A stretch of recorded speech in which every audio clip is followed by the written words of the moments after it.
Yep, the full lineup.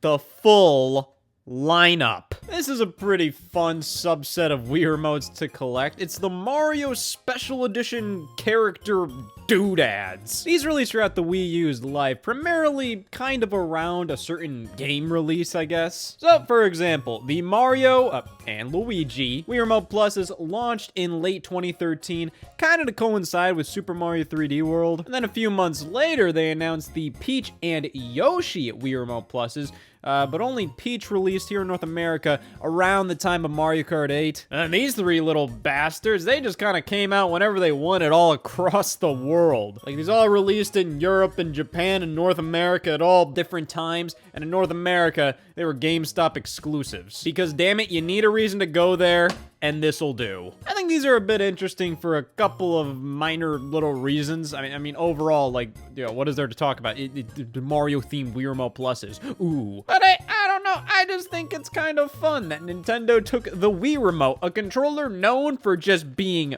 bitch basic colors, and went from one extreme of being just incredibly simple to another. Like, god damn, these are some of the most detailed controllers out there.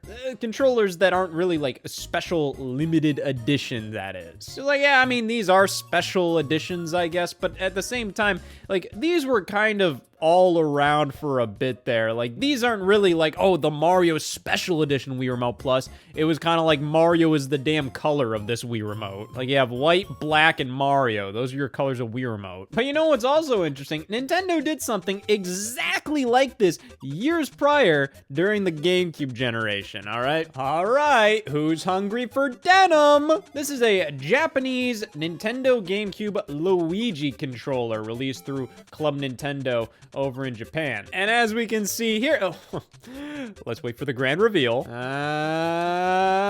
Holy shit! It really is a damn Luigi controller, and it pretty much follows the exact same design template as the Wii remotes. Albeit, it definitely isn't as, like, finely detailed. So, buddy, let's talk this Luigi Wii remote. Now, I don't have an official Luigi Wii Remote Plus box, because I got something even better, bitch. So this is a special release of Nintendo Land on the Wii U with a Luigi Wii Remote Plus included. Why? Why the f*** not? I believe they started offering this in the holiday season of 2013, around the time that the Mario and Luigi Wii U Deluxe set became kind of the standard Wii U bundle you could buy.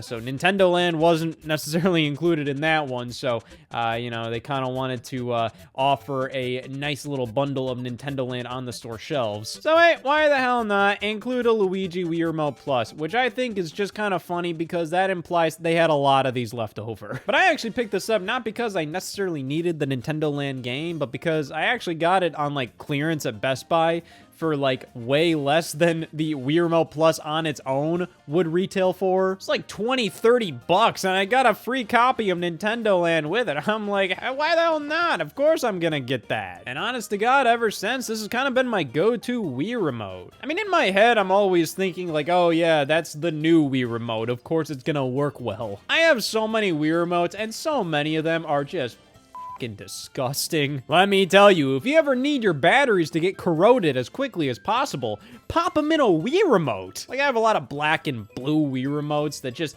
they're just rotten to their core, and like the Luigi Wii remote has always served me well. And not only is it functional, it's a damn looker too. So this is what I'm talking when I'm saying that, like, they really upped the detail on these guys, because the GameCube controller, while this is really cool and it's a really neat collectible, the extent of its detail is that the front is green, you have the Luigi logo, and then you have like the purple of his overalls on the back. With the Wii Remote, you have exactly that, but you also have the black of his mustache, and the yellow of his overalls buttons, the brown of his shoes, and then the brown of his hair on the B button, you know, it's almost like Luigi was transformed into a Wii Remote here. Well, this one is like a GameCube controller desperately wants to be Luigi. Now, they had a couple of other themed Club Nintendo GameCube controllers like Mario and Wario, which, Interestingly enough, Wario never got a Wii Remote. I know, I wasn't expecting to cry during this either. But it's obvious Nintendo went way further with this line because, I mean, hell, this was readily available to damn near everybody. These weren't just weird Club Nintendo exclusives that were super obscure. Like, no, these were always stocked at GameStops or, you know, in the Mario, Luigi, and Peach cases, you know, like these were readily available at like Walmarts and Targets and Best Buys. And I'd say, while the GameCube controller is definitely like the first appearance of this type of design, I'd say these Wii Remotes popularized a brand new type of controller design that started from this point forward. Weird f***s. Accessory manufacturers like Hori and PDP, they started to do these character-themed controllers too. Whether they were Wii wheels or these GameCube wannabes. I always thought it was kind of weird that like this was kind of the only way you were getting a GameCube-like classic controller you could plug into your Wii Remote. It always had to have a Nintendo character logo on it. And the way these controllers were always marketed felt like they were supposed to be like sold right alongside these official like Mario character themed Wii Remotes. Even if like these controllers weren't even Mario characters. They did Zelda ones, Pokemon ones, and oh, this extended into the Nintendo Switch era. You can find all kinds of controllers that have this exact kind of style of like, here's the character emblem, and then kind of a color scheme that relates to said character. Like, hey man, I think that's cool, but I never really thought about it until now, how it's like, yeah, these Wii Remotes kind of initiated this whole trend. This trend that we're constantly seeing, it's just so normalized now. Whenever I see officially licensed third-party controllers, a lot of them follow this design template. But if I truly want to be all that in a bag of chips because I made that connection, well, damn it, I need to open these bastards. I have had these for a bit. I've always wanted to open them, but I just haven't really gone around to it until today. And hell, I got 2 of these Mario ones. I guess they shortened the packaging at some point, but they also made it like just a little bit wider. It's kind of cute that they show the character's hand holding the Wii Remote and everything, and you get the character on the side. Oh boy. But you know what isn't cute? Opening one of these things. For like every Wii U accessory, every single one of them follows this whole rigmarole of gluing the damn box shut. It's ridiculous, man. Like, it is hard as hell to get one of these boxes open without absolutely just destroying it. And you dare make some funky, fresh Mario design and expect me to just chew this fucking box open? Like, I want you to look at this. Like, look. It is genuinely glued shut. You can't do a damn thing. So, I have heard about some certain tactics people use. You stick a butter knife under here, and then you pry it open, and that way, hey, like the top and everything, it's all fine and good. The bottom, that's the part that gets kind of f***ed up, but who cares about the bottom? You're probably just gonna be sticking it like that anyways. There we go. It's so simple. And all you need is a butter knife. I cut myself. All right, and this is just something I love so much about these Wii Remote designs. They pop so damn hard. I just went ahead and opened up all the other ones, and you will be happy to know that they all also opened up fairly well. About as well as you can open up boxes that are glued shut with a butter knife. I cut myself. And I don't have the Wii Remote jacket for the Luigi Wii Remote on hand right now. I still have it, but it's not with me at the moment.